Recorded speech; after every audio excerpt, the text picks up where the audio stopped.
I'm Cassie Thrasher. I'm doing a video on patient monitoring devices and anesthetic equipment. Turn you around here. In our surgery room, this is our monitor.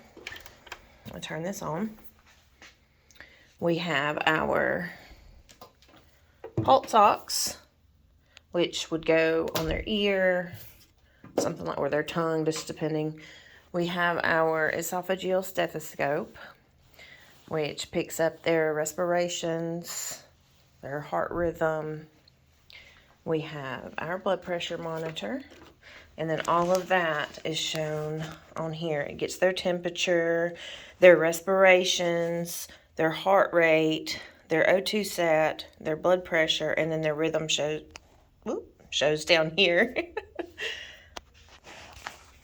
So that's all of that machine.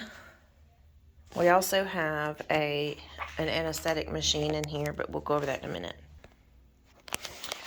Here we have our Ekg machine.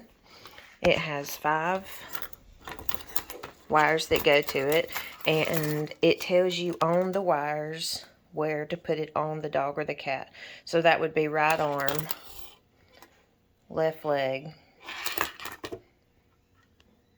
right leg, left arm, and then this goes on the thorax. And then it shows you a picture of where to put them if for some reason you forget. You would turn it on and then enter your patient information here, and then you would hit the button here to start it, and then it would record on this graph paper.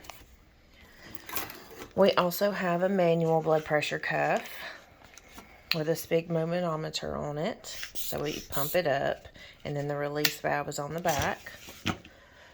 We have our induction mask with different sizes. So this hooks up to an ambu bag or the anesthesia machine. 2 different sizes here. There's a couple of more sizes in the drawer. Same thing with the ET tubes. You measure their ET tube from their mouth to their thoracic inlet, and of course different sizes, a bunch of different sizes. Real tiny one, depending on how big your patient is.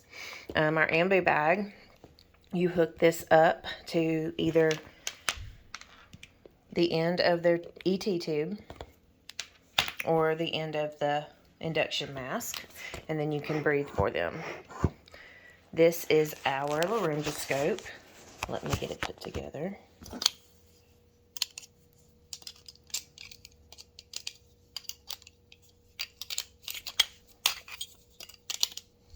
Once it is put together, you use this to pull the epiglottis down, and then it has a light on the end of it. It's hard to see with the lights on in here, but it has a light on the end of it to where you can see. And we'll go to our anesthesia machine next. Alright, this is our anesthesia machine. We have 3 of them. This part down here is our oxygen concentrator. And the oxygen goes from this machine up through this tubing, through here, through all these tubes right here.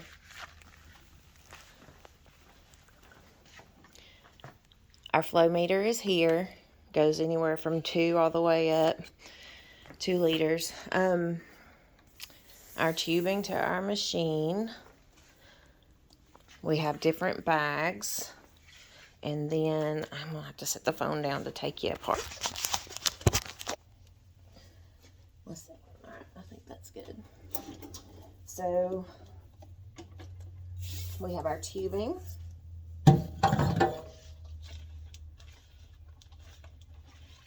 Our bag.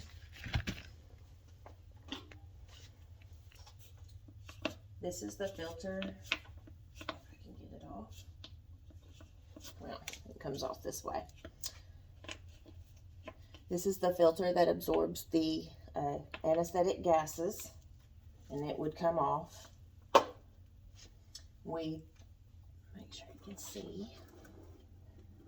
We take this off right here to fill up our ISO, and here is our level. We go to this line here, and when it gets below this line, we need to refill it. So we'll put this back on. These little things pop off, or unscrew, I should say.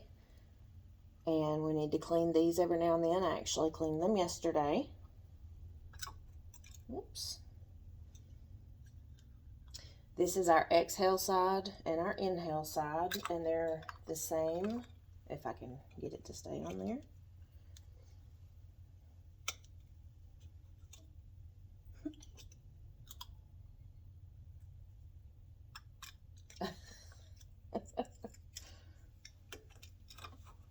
There we go.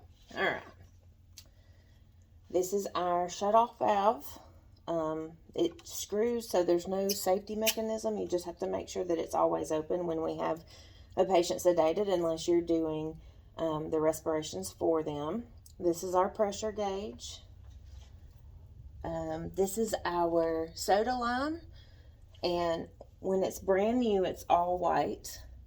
And this absorbs carbon dioxide from when the patient exhales, and as it gets full of carbon dioxide, it turns violet. Let's see, we have a heart monitor on here that shows your O2 sat, your respirations, and your heart rate. I'm trying to think of something else. Our gas is controlled by this right here. So anywhere from 1 to 5, or actually 0.5 to 5. So that's off, and you have to press down this little white thing to turn it on.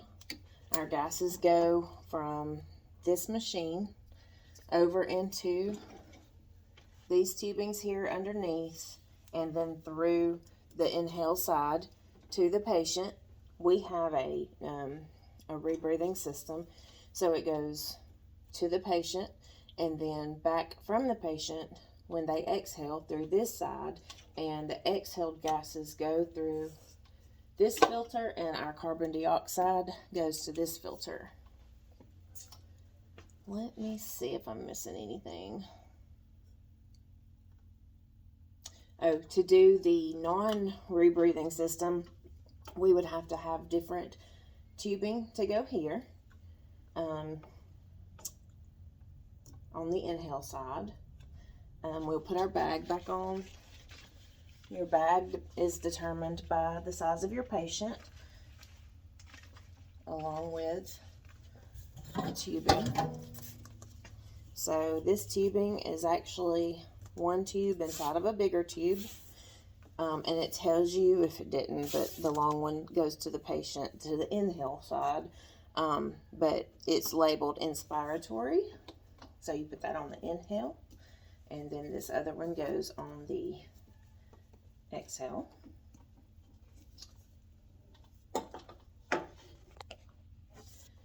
If you want to do just oxygen, you would make sure that your ISO flow meter is off, and you would turn this knob here. Of course, it's not plugged in, but when you turn this knob, there's a little silver ball in here that goes up. So if you just want to do oxygen, you turn that until the little ball rises to whatever level you need it on, and then that would just deliver oxygen through this tubing.